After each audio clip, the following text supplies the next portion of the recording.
Welcome to our viewers to this lecture today, sponsored by the Baha'i Chair for World Peace at the University of Maryland.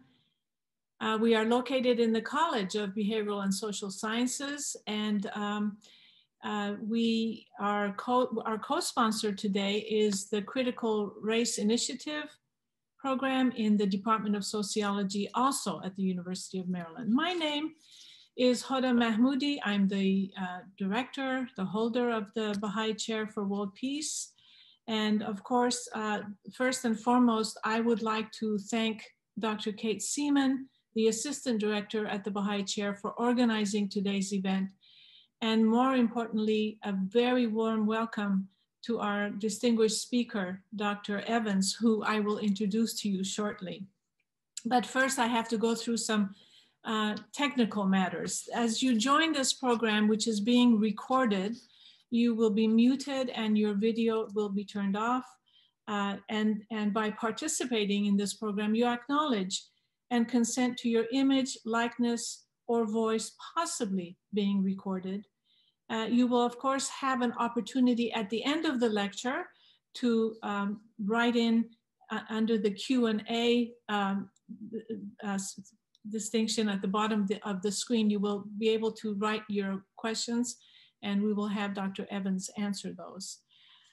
So I want to just give you a brief introduction to the work of the Baha'i Chair, because the topic today is really important to the work of the Baha'i Chair. The Chair studies complex global topics that have to do with peace in the world, and it does so through an interdisciplinary lens. The program examines the challenges and the barriers that block the creation of a peaceful social order. It promotes its vision of peace through an intensive learning process focused on 5 central themes: structural racism and the root causes of prejudice, the equality of women and the empowerment of women as a prerequisite to peace, global governance, the challenges of the environment and climate crisis, and understanding human nature. Of course, today's lecture falls under the theme of equality of women. And we are excited to hold this lecture during the month of March, because March 8th, as many of you know, is International Women's Day, dedicated to celebrating women's achievements in the social, economic, cultural, and political spheres. The day, collectively founded by women, also brings attention to gender equality and women's rights. So examining the call of feminism in the world has been an obsession of mine since my early days as a girl in Utah, having moved here from Iran. Enjoying my newfound freedoms while still feeling the dividing wall that separated men and women has been a great force and focus in my life, as it has for many other women around the world. The Baha'i Chair, by examining the advancement of women, wants to find out what works, what holds back, and we feel that this is a very critical mission that we have to pursue. And my hope is, and I know that today's lecture will really provide important information and learning for all of us. And of course, the effects of the pandemic cruelly have made women's work even more significant at this time. Women are overrepresented as frontier workers in childcare and healthcare and among the retail stations that we all rely on. All the while, the shutting down of schools has ensured that women's homework, already more significant than men's, has and will only increase. More than ever, we need new reminders, new approaches, new tactics, new principles that both men and women can enjoin to ensure that our society and societies all over the world value women's lives and women's possibilities, and most importantly, women's ability to help solve the greatest crises of our time, whether discrimination, inequality, climate crisis, and the like. So our distinguished speaker today will help us to explore the call of feminism in the world. And it's my pleasure to introduce her to you at this moment. Dr. Alice Evans is a lecturer in international development at King's College London and a faculty associate at the Center for International Development at Harvard's Kennedy School. She researches inequality, social change, and global production networks. She has published far and wide, and I'll just name a few of the top tier journals, which include Gender and Society, Health Economics, World Development, Social Economic Review, Review of International Political Economy. And as you see, she's widely published. She also, and this is very interesting, interviews academic experts on growth, governance, and gender in her podcast, Rocking Our Priors. You might refer to our website and her biographical information to find the link to her podcast. The title of her talk is What Thwarts and Enables Feminist Activism Around the World. It is with great pleasure that I turn the time over to Dr. Evans. Thank you. Thank you so much. Right, okay. So what enables feminist activism? So women's movements have advanced gender equality across the world by critiquing unfair practices, emboldening resistance, securing egalitarian laws, and pressing for enforcement. Their importance is clear. But what are the precursors to feminist activism? Why have women's movements thrived in Latin America, been suppressed in the Middle East, struggled to secure implementation in sub-Saharan Africa, and why are legal rights seldom claimed in South Asia? What explains that international heterogeneity? And what does it tell us about the drivers of progress? By studying the global history of gender, undertaking comparative analysis over the past 100 years, we can identify three important conditions: female mobility, democratization, and economic development. In places with weak constraints on female mobility, women respond rapidly to new economic opportunities. This enables rising female education, employment, networking, and female friendships. Economic development also sustains urbanization, secularism, connectivity, and state capacity. Democratization certainly helps too. Myriad struggles generate a culture of resistance. Women see and learn that they can achieve political reforms through relentless activism. Absent those conditions, women's movements remain weak and inequalities endure. Before I get into all that, let me just start with a little discussion about why feminist activism is so cardinal. Because in the absence of feminist activism, a woman may still be abused at home, harassed on city streets, and unfairly treated at work. If victims cannot secure accountability, abuse persists with impunity. Women's autonomy can also be circumscribed by legislation, forbidding abortion or stipulating obedience to male guardians. Men's control of property, women's bodies, and custody of their children is thus legally entrenched. Now, facades of reform may be enacted by states keen to improve their international reputations, but left never enforced. Seldom seeing egalitarian alternatives or successful resistance, women may internalize subordination and reluctantly comply with a seemingly unchangeable status quo. Widespread compliance perpetuates pluralistic ignorance as potential allies remain invisible. So they keep their heads down, take care of the kids, and endure patriarchal dominance. This breeds a despondency trap. If women think the police will be unsympathetic, they may not waste their time reporting gender-based violence. Women's movements have politicized these abuses by speaking out, making a din, and demonstrating broad support for social change. That process begins with female friendships, decrying abuse, and then organizing countrywide, mobilizing for reforms, demanding enforcement, and ultimately claiming their rights. Feminist activism is thus necessary for gender equality. Now, having established its importance, what are the major obstacles for feminist activism? I think there are four: female seclusion, authoritarianism, powerful religious authorities, and low state capacity. Let me start with female seclusion. Female seclusion and low rates of employment cap women's networking, their critical consciousness, and their autonomy to challenge patriarchal guardians. South Asia is a classic case here. Men comprise 80% of the labor force in India and Pakistan, 70% in Bangladesh. The public sphere thus teems with testosterone.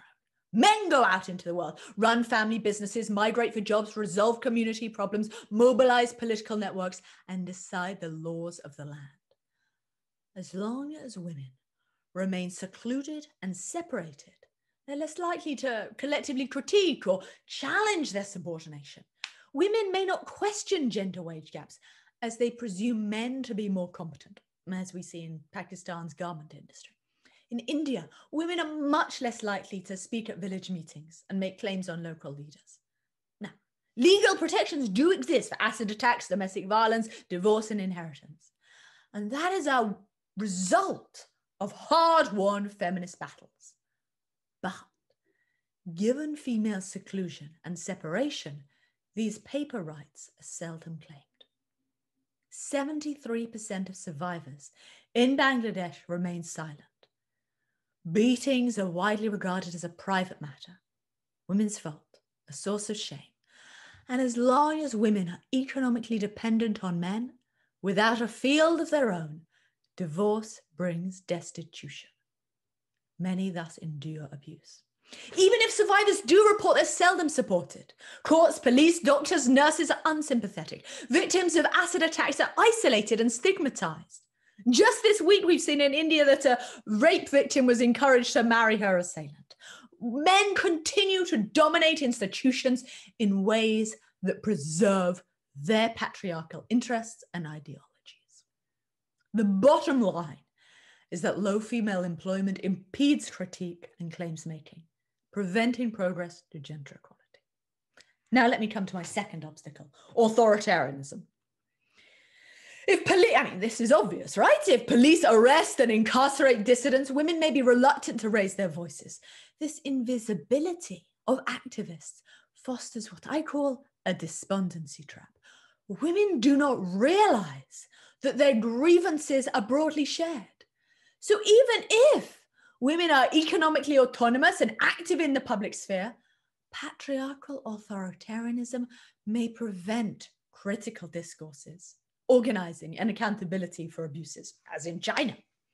Me Too in China was catalyzed by women speaking out and being inspired by American activism. Gigi accused her former PhD supervisor of sexual harassment. Her widely shared blog post emboldened others. Thousands started petitioning for reform and accountability at universities. High-profile men in academia or NGOs were all accused of assault. A famous TV host forced himself upon an intern, allegedly, and her accusation went viral. But fear and unrest, the government cracked down. Feminist voices were shut down on both Weibo and WeChat. Me Too in China, the hashtag was blocked. Related posts were deleted.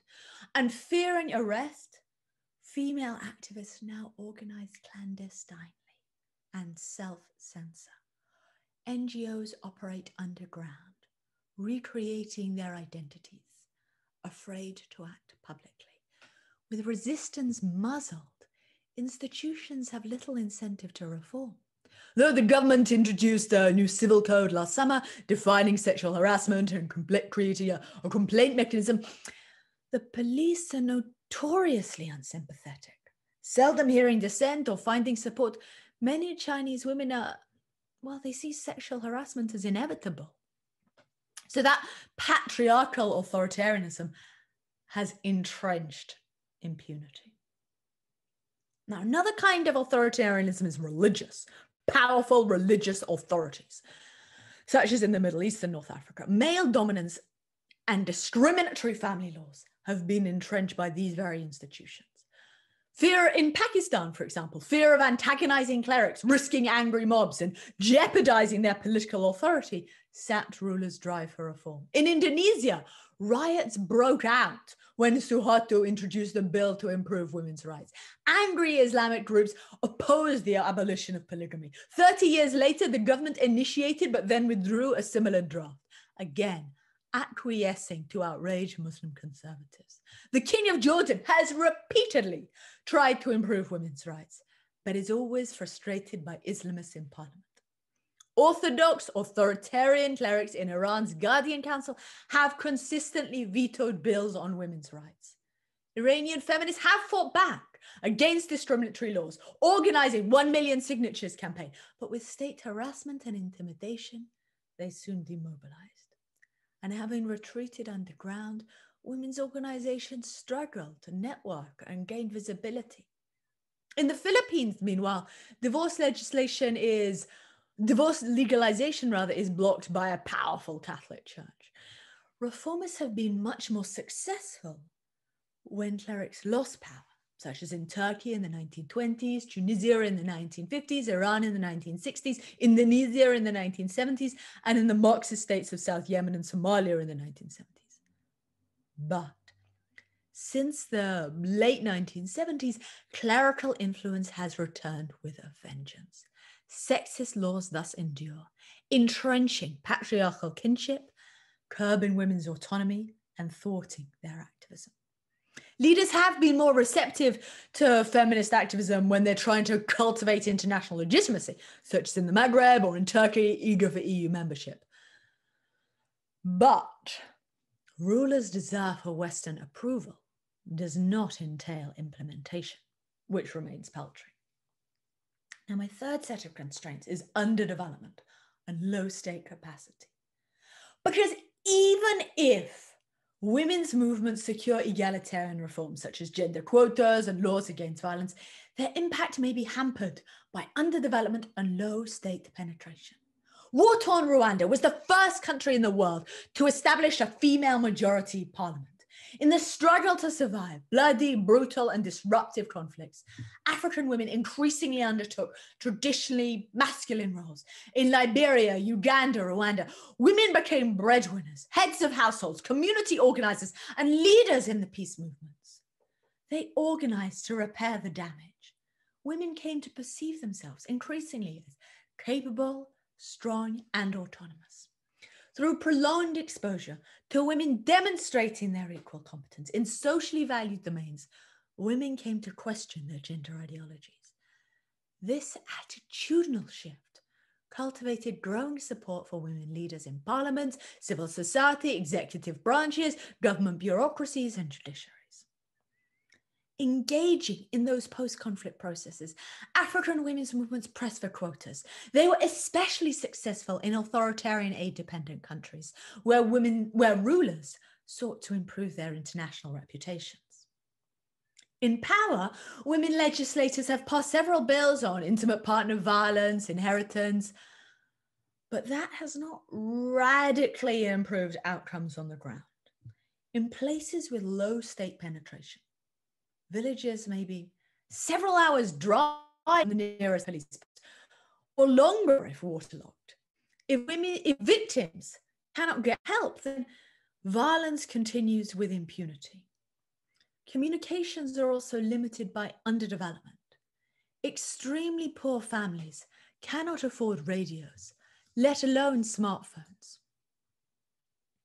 That remoteness forestalls exposure to alternatives. It forestalls exposure to critical discourses, networking, and contentious claims making. In rural Zambia, neighbors may privately condemn abuse and assault, but hesitate to intervene because they anticipate community disapproval. This constrains social and political change. A key point here is that legislative change, while real, is only a partial victory. Right, Now that's the depressing section out of the way. Now let me begin my emotional roller coaster by moving to what enables successful feminist activism. Feminist activism thrives in societies with weaker constraints on female mobility, along with economic development and democratization. For these reasons, Latin America has stood out and undergone rapid social change, with rising female employment, soaring representation, now neck and neck with Europe, protections for domestic workers, and ginormous rallies against sexist violence. Female employment rose in the 1970s thanks to falling fertility, education, economic insecurity, the expansion of the service sector, and rising demand for cheap, docile labor. Given shifting opportunity costs and no tradition of female seclusion, families increasingly saw female employment as advantageous. With weak constraints on female mobility, women organized collective kitchens, they joined urban social movements, and they pushed for democratization. A broader culture of social mobilization has emboldened feminist activism. Now, what I'd like to do is pick out 4 important struggles to elucidate some of these mechanisms. So, first, gender quotas. Now, in the first post-transition elections, 95% of legislative seats were won by men. Over the 1990s, men continued to account for more than 90% of lower or unicameral legislatures. Autonomous women's movements decried this exclusion from political decision-making. Male legislators agreed to quotas, but with various loopholes. Feminists in civil society and public office maintained momentum. They strengthened gender quotas, they closed loopholes, and they raised thresholds under both left and right-wing governments. Women's legislative representation increased citizen support for female leaders, thereby fostering a positive feedback loop. Emboldened, feminists in Latin America now campaign for parity in everything. And that is expressed as democracy and human rights in action.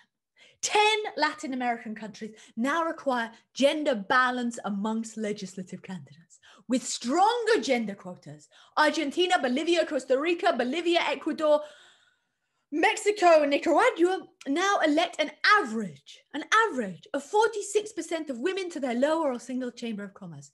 Mexico's 2019 constitution mandates parity for the executive, judiciary, and state organs. In Chile, women marched, they staged protests, and they wrote op-ed pieces demanding a constitutional assembly with gender parity. In October last year, voters approved. Never again without women, they said. This attests to broad public support for women's representation, phenomenally rapid social change. And it's not just the elites. Let me talk about domestic workers' rights.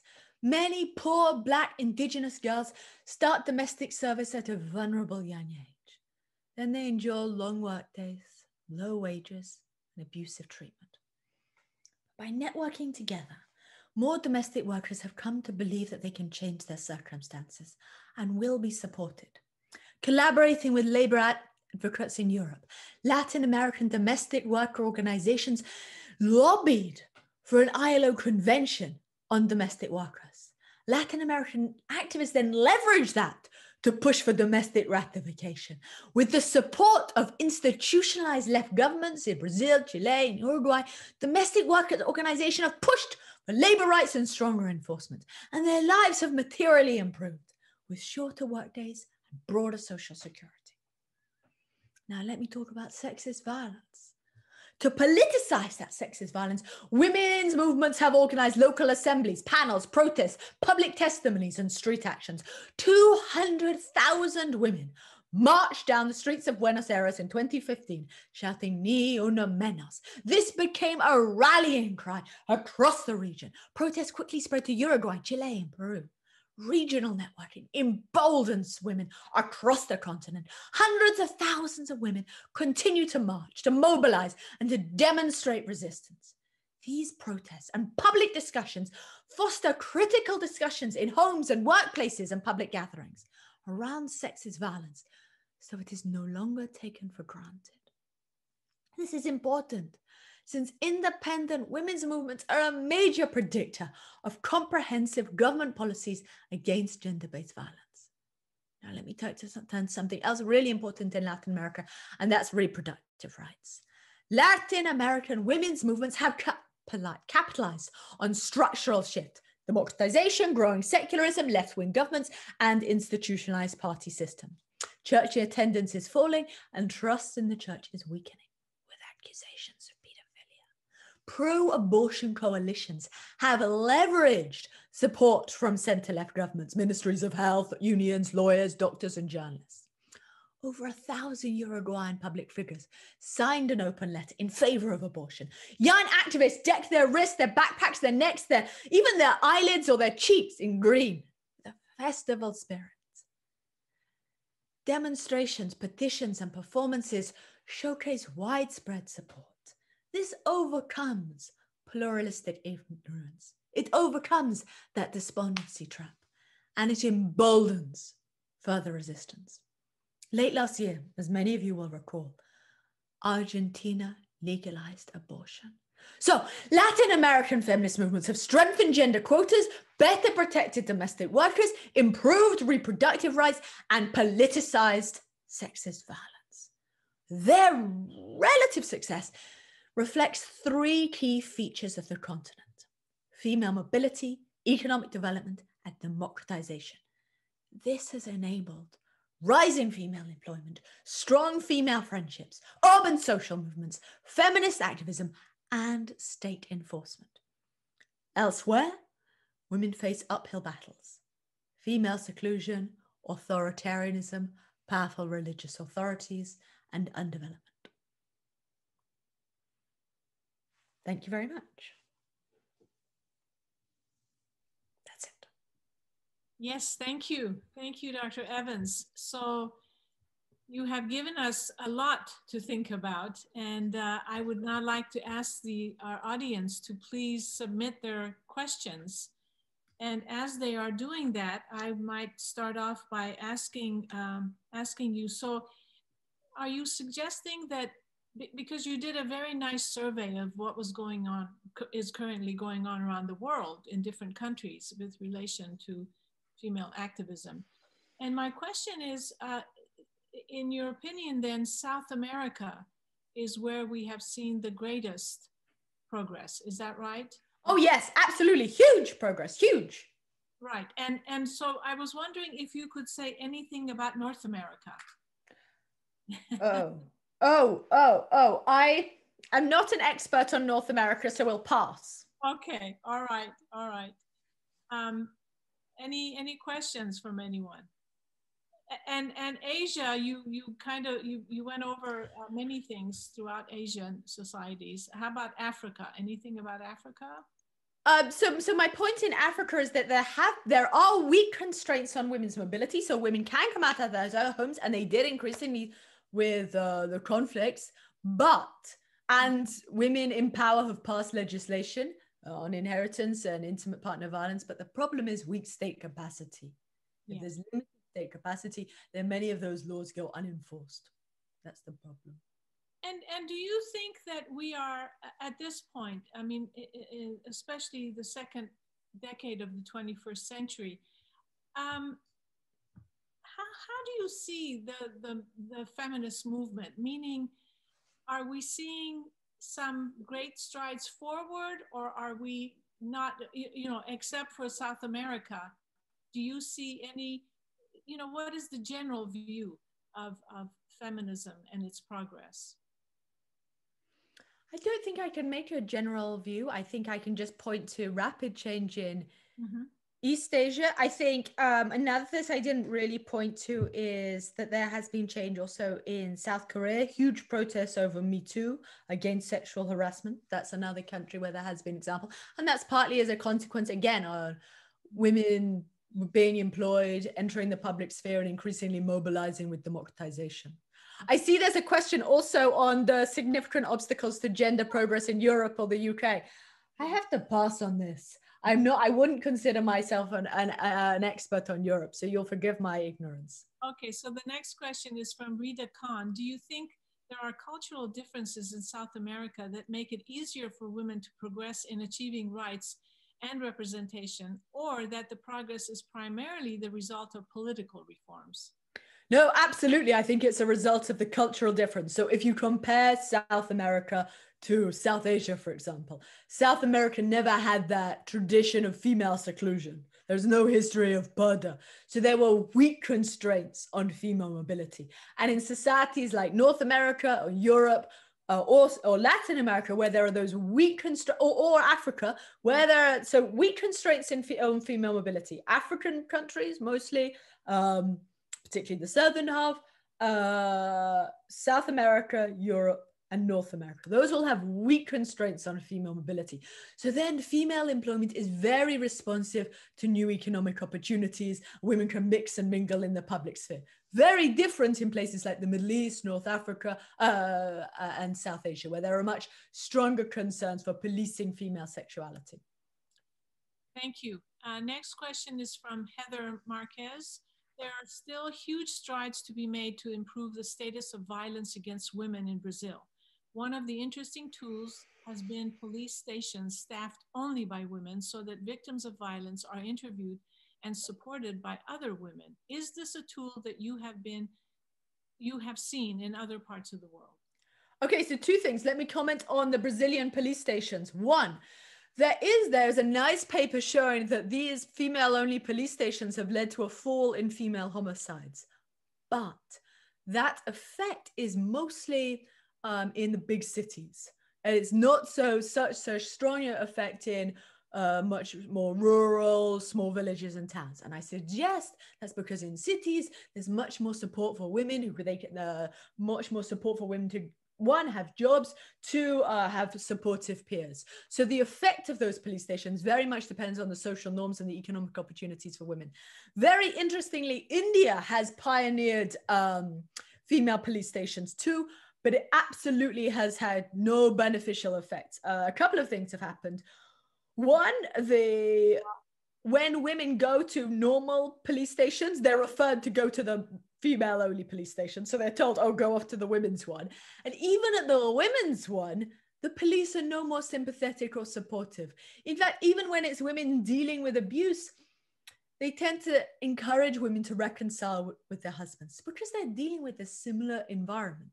The women in India, where there's such low female employment, tend to be economically dependent on their abusers, on their husbands, and divorce is seen as stigmatizing, a source of shame and destitution.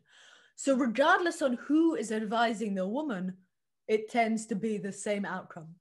So so the impact of female police stations depends on the social norms in that locale and women's economic opportunities. Thank you. So the next question is from Michael Penn. Is there evidence of growing involvement of men in the campaign to advance women's rights?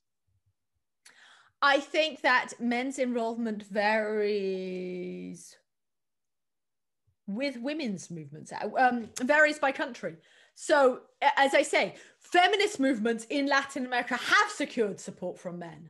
I mean, they're never at the vanguard, but they've been much more supportive in Latin America than elsewhere in the world, say in comparison to South Asia or the Middle East. You won't find many men in favor of women's movements in the Middle East, for example. Thank you. From Fevan Horoy, do you believe that these places that have made rapid progress may regress back to how they were before? If so, what factors would contribute to the regression? Yeah, I think that's a really good point. So, for example, in Brazil, there was legislation for domestic workers' rights. And many white upper middle class families saw that as an affront because they saw it as an interference in their households, an affront to their entitlements. And we see this across the world, that whenever there's an increase in rights for some minority, those who are privileged and feel entitled to better treatment tend to react aggressively. The patriarchal backlash, absolutely. And so whether patriarchal backlash succeeds really depends on the strength and solidarity of the feminist movement. And there will always be attempts to undercut it, absolutely. Thank you. From Tiffany Betts-Razavi, thank you for an excellent lecture. Based on your analysis, what advice would you give, especially to young women, about how to avoid the despondency trap? Yeah, I think that's a really good question. So this despondency trap, I can struggle to say my own term, I think it persists when we all publicize bad news and when we highlight bad things happening. But for example, let's take sexual harassment. If the university publicizes zero tolerance. So for example, it's not just about the university saying we don't tolerate sexual harassment, but if a powerful man loses his job, then young female students, administrators, lecturers realize that their university, their institution does not take it for granted. So when we see accountability in action, that helps us overcome the despondency trap. So anything we can do to publicize that things are changing can inspire and motivate others. And this is why I make the crucial point about female friendships, because it's by women sharing stories of resistance that can embolden others. So I've done ethnographic field research in Cambodia or in Zambia, and it's often through coming together, through learning and sharing from their peers, that women hear about husbands sharing care work or doing the washing up, and that gives them an idea. So they push for it too. Thank you. Also, a question that was texted to me regarding solidarity between different feminist movements in different countries. Is there such a thing going on? Yeah, well, I mean, Latin America is a great example of that with the encuentros. There are these big, I mean, that's been going on since the 1980s, maybe, yeah, 1980s, I think. These are these regional meetings, and indigenous women, domestic workers, peasants, urban women, graduates, all these different feminists from women from all different stripes, they come together to collectively analyze and identify their sources of oppression. And that regional networking is really important in showing hope, because people see what happened in Uruguay and that emboldens resistance. And so I think that's one reason why Latin America and feminist activists have been so successful, because they're inspired by people like them making advances given similar circumstances. So they think, yes, for us too, it's possible. So I think the idea of hope is really powerful there. Absolutely, emboldened by the encuentros, yes. I'm just curious, this is my own curiosity. Why do you think this principle of the equality of women is such a slow one for us to realize? Oh, why is it so slow? Well, I don't know if it has been slow. If we look at 100 years ago, most women in most parts of the world were not in any legislatures, were not in any parliaments, were mostly economically dependent on men. I mean, maybe 100 years ago, the only region in the world where women traveled freely, had their own incomes, was Southeast Asia.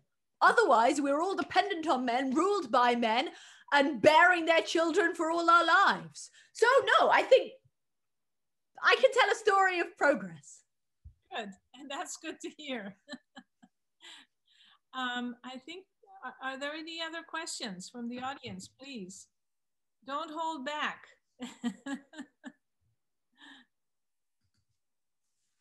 And is there, in relation to what you said about religion? Yes. Religious, you talked about how the clerical class has a very strong control in this area. And you were saying that in South America, I mean, for example, what has happened in South America? Why has that not played such a strong role? Okay, so in Chile, for example, the church is still very influential. And there are many people in parliament with affiliations to the church. So it's certainly a problem. I mean, Latin America is Catholic, but with economic development and education, there has been a rise in secularism. And I think that's a common trait in many countries. As people get richer, as they mingle more widely, as they expand their education, then they become slightly more critical, no longer defer to what the church says on everything, and start listening to alternatives. So I think that's a positive story about the possibilities of social change, that with economic development, the church or other institutions can loosen their grip a little bit. Okay. You know, I have some students. Oh, here's a question. I don't want to take. So this is from Brit Star. I'm wondering if you have examples of strategies that have worked to overcome the backlash that you mentioned when women's movements to achieve some success. I'm also wondering, this is a different question, if you might speak to the role of education, both formal and informal, in making possible and advancing women's movements. So I'm going to tell you something really depressing. I think education is overrated. I don't mean to be contrarian in that, but for example, well, let me tell you, when incomes rise across the world with economic development, families increasingly invest in education, mostly for sons. So when they have more income, they have that they can spend on sons' education, and governments invest in free schooling. So male education rises. Then after male education has risen, those educated men tend to want educated wives and daughters. So as we see in South Asia, for example, in Bangladesh, Pakistan, India, parents have increasingly educated their daughters in order to improve her marriage prospects. So that education shouldn't be seen as a sign of female liberation or emancipation. Yes, educated women tend to have lower rates of domestic violence. They tend to have slightly more autonomy, but not hugely. So in many parts of North India and Bangladesh, a girl who is educated may still be in an arranged marriage. And an education isn't necessarily a stepping stool to employment. So in India, you still have high rates of female education, but low rates of female employment because female seclusion remains the ideal in the Middle East and in India. So female education is part of development. It's what we should expect when countries get richer. And it does improve things a little bit, but it's not the emancipatory, liberatory force that we've cracked it up to be. Also need is female employment, because then women can mix and mingle in the public sphere for friendships. They start talking, they start criticizing the patriarchy, they start bitching and moaning, complaining. That's all the good stuff. But education itself won't get them out of the home. In conjunction with economic growth, yes, improves women's prospects in the labor market, absolutely. But you need women employment as well. There was an earlier part of that question that I've forgotten. Oh yes, how to counter the backlash. I think the stronger and the more organized the women's movement, the more it can withstand that backlash. Relentless activism. And that's why hope is so important. Because it's only when women believe that they can be victorious that they keep on marching day in and day out. And that's part of this. I mean, in Latin America, women have been organizing for reproductive rights for decades, but they've been inspired by that hope. They keep on going, notwithstanding the resistance. Okay. Thank you.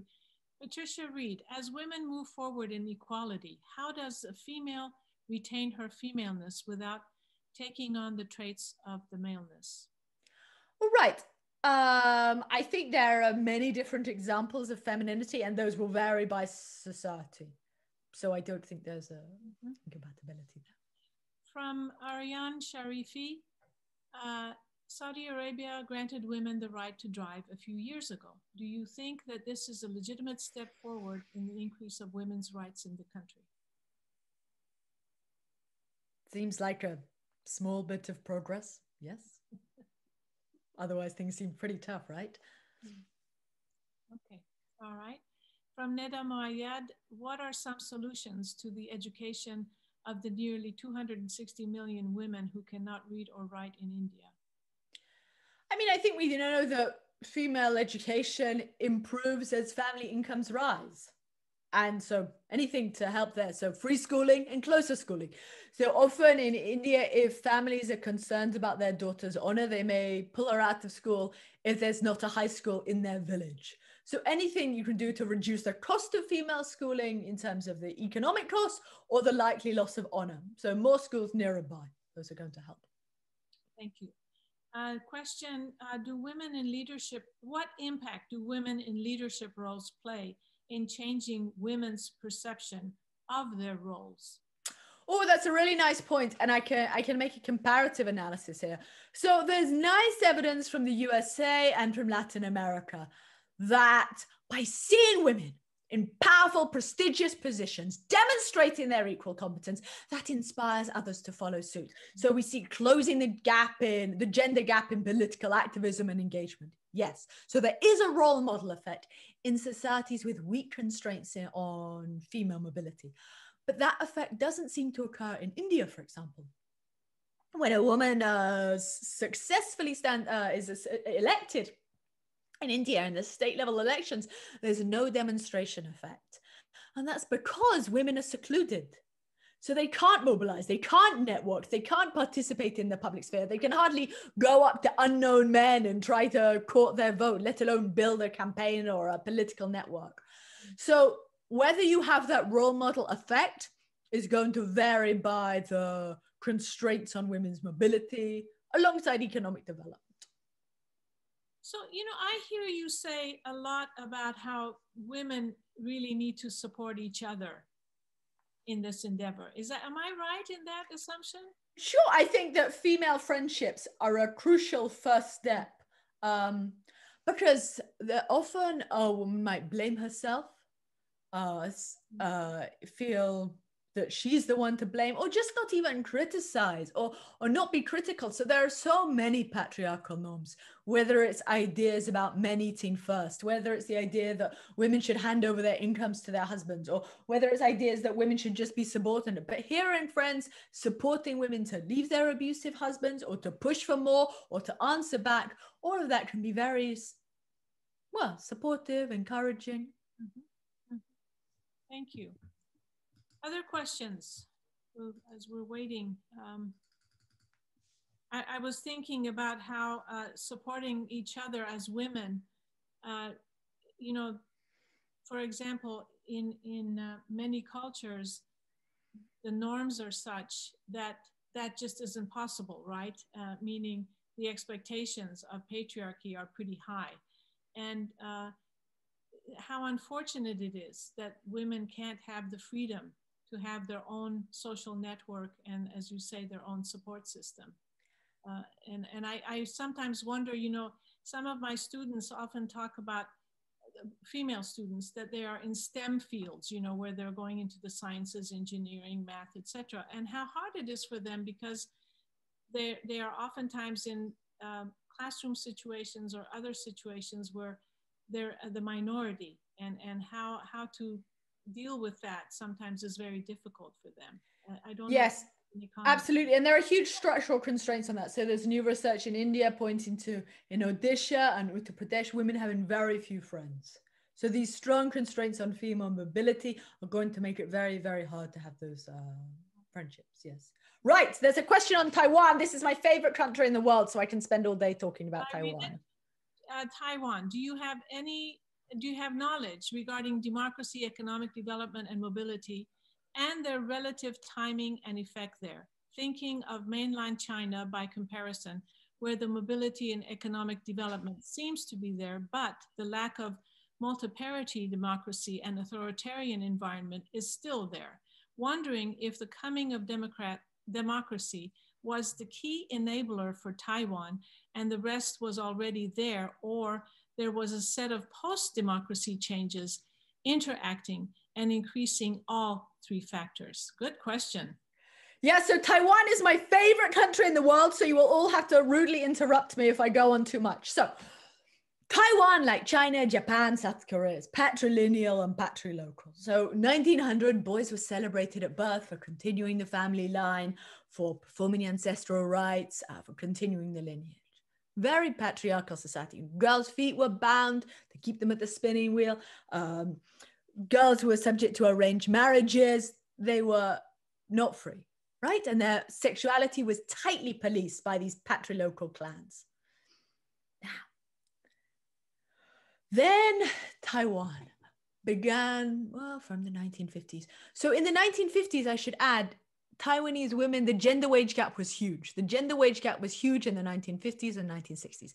Then Taiwan embarked on labor-intensive industrialization, specifically through small and medium-sized enterprises. Now, these firms were so small that they could not train their labor themselves, as was the case for the large firms in Japan or South Korea. They had to hire in labor. But Taiwan's economic growth was so rapid and so labor intensive that they ran out of skilled labor. So although the employers might prefer men, seeing them as more reliable, more competent, more productive, unencumbered by childcare, they actually had to recruit and retain married women. So by the 1980s, Taiwanese employers were struggling with labor shortages and complained about this.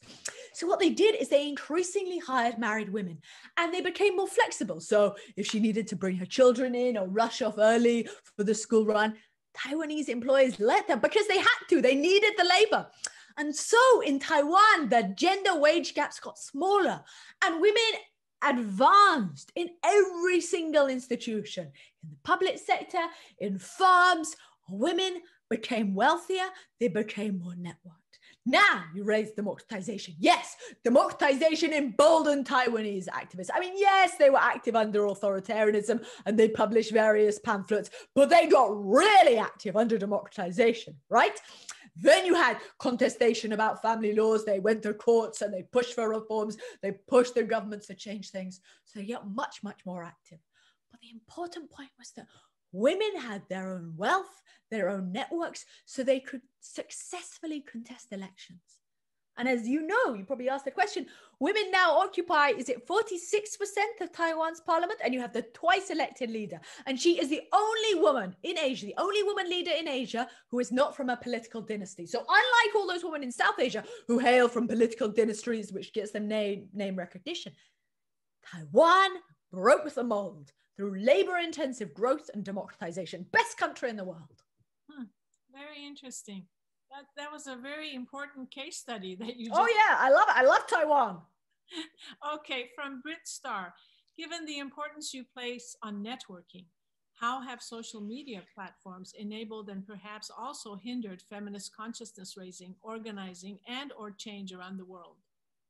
Yeah, I think that's a great example. And I think there's clear evidence of that in China. For example, Feminist Voices was active, sharing ideas, galvanizing critical discourse.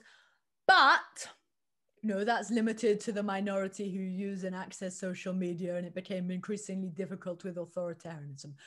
But I think social media is definitely important in Latin America. So in 2015, there was a tweet that went viral over the murder of a young girl, and that galvanized resistance. So all these hashtags can be absolutely important in galvanizing resistance. Yeah, in getting people aware of things. Absolutely. Thank you. Michael Penn, can you identify any additional emerging trends that are likely to impact the effort to advance rights and opportunities for women in significant ways? What else? I don't know. I'm always reluctant to predict the future. I think that's alchemy. So I can only tell you my understanding of the evidence from the past. So I'll leave the future predictions to alchemists. All right, very good. And I have one other question about South America. So when would you say that the first inklings of this movement in relation to, you know, feminist activism? Maybe the late 1980s, when women were key in mobilizing for democracy. You had the women mobilizing against the disappeared in Argentina. I mean, they were there in the forefront of human rights and democratization movements. They were involved in urban social movements. Yes. Everyone will know about the collective kitchens in Peru, women organizing to provide for their children. Those were the precursors of feminist activism. Okay, very good. From Sarah Rissanen, what differences do you see in countries with women in leadership positions, government, etc.? Are there key benefits or a push for certain laws or ideas? Yeah, I think there's some evidence that the more women you have in power, the more female-friendly legislation.